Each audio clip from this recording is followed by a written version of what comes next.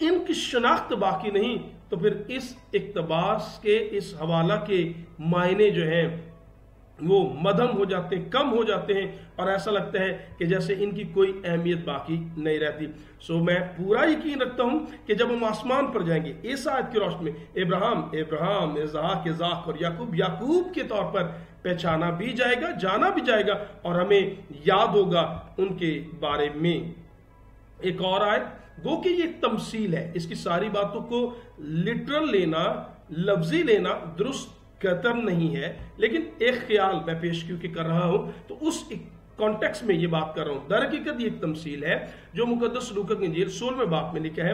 دو لوگ ہیں، ایک، دونوں تمثیلی نام ہے، علامتی بات ہو رہی ہے اور کوئی بات سکھانے کی کوشش کی جا رہی تھی، اور وہاں پر ایک دولت مند اور ایک غریب شخص لازر، اور کلام میں لکھا ہے جب دونوں مر گئے تو مقدس کلام کہتا ہے کہ جب امیر شخص جو ہے وہ آگ کے اندر تڑپ رہا ہے، اس نے دور سے لازر کو دیکھا، جانا بھی، پہچانا بھی، یاد بھی ہے، اور اس سے کہا اے باپ ابراہیم اگر تو چاہے تو لازر کو بھیج تاکہ اپنی انگلی کا سرا تر کر کے میری زبان پر لگائے تاکہ میں کچھ راحت پا سکوں۔ سو یہاں سے بھی ایک اشارہ ہمیں ملتا ہے کہ موت کے بعد جب ہم زندہ کیے جائیں گے ہماری یاد باقی ہوگی اور شناخت بھی باقی رہے گی۔ اس کے علاوہ مقدس کلام میں سے ایک اور بات، جب پالوس رسول نے روح کی تحریک سے خطوط کو تحریر کیا تو وہ شاگردوں کو کیا لکھتا ہے بھلا ہماری امید اور خوشی اور فخر کا تاج کیا ہے؟ کیا وہ ہمارے خداوند یسوع کے سامنے اس کے آنے کے وقت تم ہی نہ ہوگے؟ سو وہ یہ کہنا چاہ رہا ہے کہ روح کی تحریک سے جو میں نے کام کیا اور تم بہت سارے جو یسوع مسیح پر ایمان لے کر نجات پا گئے ہو، جب خداوند یسوع آئے گا تو تم ہمارے لیے فخر کا سبب ہوگے کہ خداوند یہ وہ پھل ہے جو میں نے تیرے لیے تیار کیا، اور خوشی محسوس کریں گے کہ آپ نے اس خدمت کے وسیلے جو میں نے کی نجات پائی۔ سو پالوس رسول اتنی مضبوطی اور دلیری اور یقین سے یہ بات کیسے کہہ سکتا ہے اگر اسے یہ پتا ہو کہ جب ہم عالم والا پر جائیں گے تو ہم تو کسی کو پہچانیں گے ہی نہیں، ہم شاگردوں کو دیکھیں گے لیکن ہمیں پتہ نہیں ہوگا کہ یہ شاگرد کون ہے۔ اگر ہماری سوچ، ہماری یادداشت اور ہماری شناخت باقی نہیں ہے تو پھر اس آیت کا کیا فائدہ اور اس کے کیا معنی؟ سو پالوس رسول پورا اعتقاد اور یقین رکھتے ہوئے نظر آتے ہیں کہ انہیں معلوم ہے جیسے کہ کیا ہونے کو ہے، اور میں سمجھتا ہوں یہ بائبل مقدس کا درست مفہوم اور خیال ہے۔ اور بائبل مقدس میں پھر ایک اور بات، اے بھائیو، پالوس رسول لکھتا ہے اے بھائیو ہم نہیں چاہتے جو سوتے ہیں ان کی بابت تم نا واقف رہو تاکہ اوروں کی مانند جو نا امید ہے غم نہ کرو، کیونکہ جب ہمیں یہ یقین ہے کہ یسوع مر گیا اور جی اٹھا تو اسی طرح خدا ان کو بھی جو سو گئے ہیں یسوع کے وسیلہ سے اسی کے ساتھ لے آئے گا۔ اے بھائیو ہم نہیں چاہتے جو سوتے ان کی بات تم ناواقف ہو تاکہ غم نہ کرو۔ یہ تسلی کس چیز کی تسلی ہے؟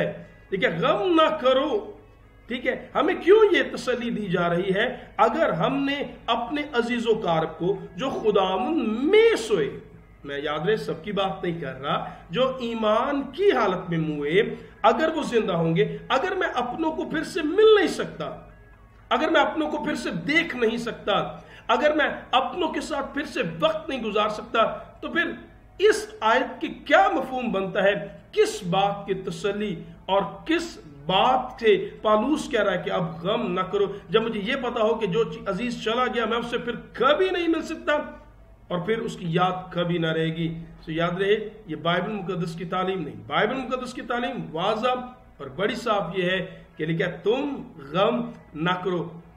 میں پورا بھروسہ رکھتا ہوں کہ جب ہم عالم بالا پر جائیں گے، جب مردے غیر فانیات میں زندہ ہوں گے، ہم اپنوں کو نہ صرف دیکھیں گے بلکہ ان آیات کی روشنی میں انہیں پہچانیں گے بھی۔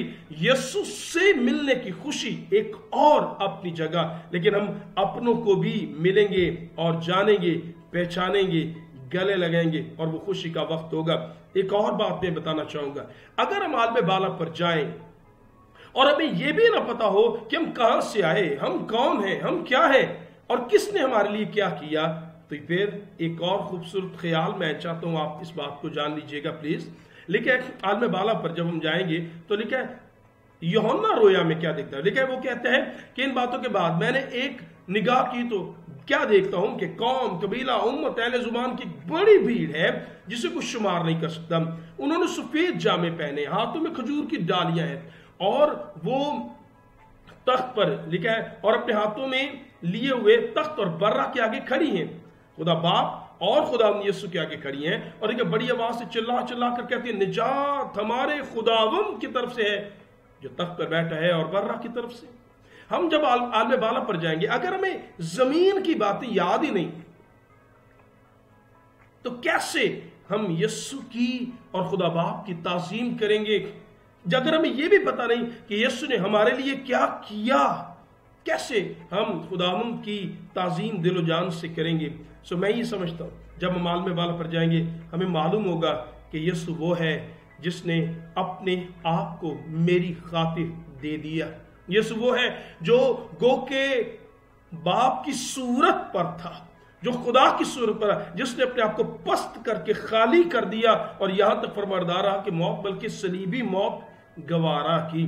سو میرے لیے یسوع کا کفارہ نہ صرف مجھے یاد ہوگا بلکہ میں اسی سبب سے یسوع کی مزید تعظیم اور بڑائی کروں گا، اس کی قدم بوسی کروں گا، اس کو سجدہ کروں گا، اور میں کہوں گا خداوند میں یہ جانتا ہوں کہ نجات خدا باپ اور برہ کی طرف سے ہے. تو نے مجھ پر رحم کیا اور مجھے بچا لیا. کیا آپ اپنوں کو جنہیں آپ نے کھویا پھر سے ملنا چاہتے ہیں؟ کیا آپ آسمان پر جانا چاہتے ہیں؟ بات آپ کی ہو رہی ہے. کیا آپ پھر سے اپنوں سے مل کر ہمیشہ ان کے ساتھ رہنا چاہتے ہیں؟ اگر آپ کا جواب ہاں ہے تو اس کا راستہ صرف ایک ہے.